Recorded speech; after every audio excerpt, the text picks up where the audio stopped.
Hi, make this nail set with me. First of all, I'm going to be filing the nail bed with 180 file.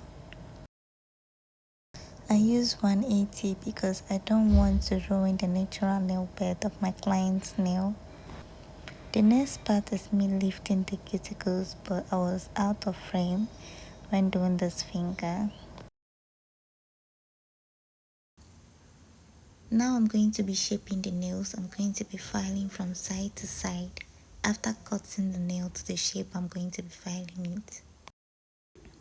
The best method to file this kind of shape is to cut from both sides, from the middle to the edge, and then when you file, you're going to count each time you're stroking each side of the nails so that you have an even and equal sides. So I'll do the same thing for the rest of the fingernails before going to the next step. Always come from on top and downwards to perfect your filing, and before you go in with gel polish, always make your nail surface to be rough. For some it is not necessary, but this is a step that I believe has worked for me for a long time. I don't experience chipping with this. So after all is done, next I'm going to go in with my reinforcement, which comes in nude shade. With this, I go close to the cuticle as much as I can and fill out the remaining surface of the nail. So I'll repeat the same process for every finger.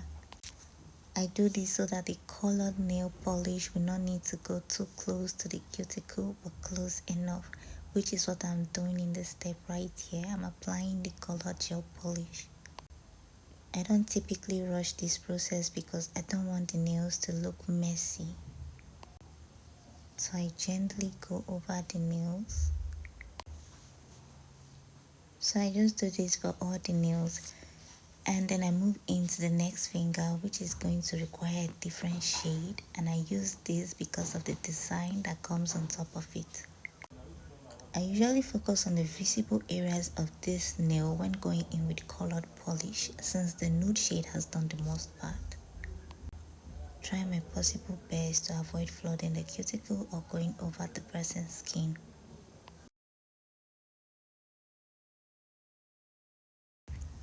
For the design on this fingernail, I'll need to go in with a blooming gel. I'll apply one layer of blooming gel polish over this nail polish that I've already applied because the design is going to occupy the most part of the nail.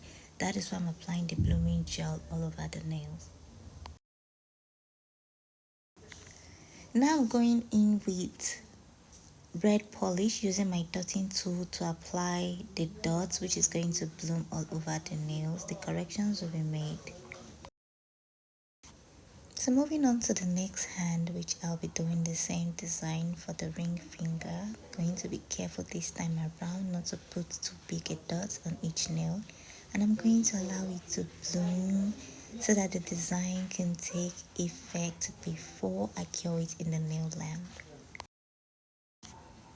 After curing for 60 seconds, I'm going to go in with my top coat and put oil on her cuticle before taking my videos, just as you've seen.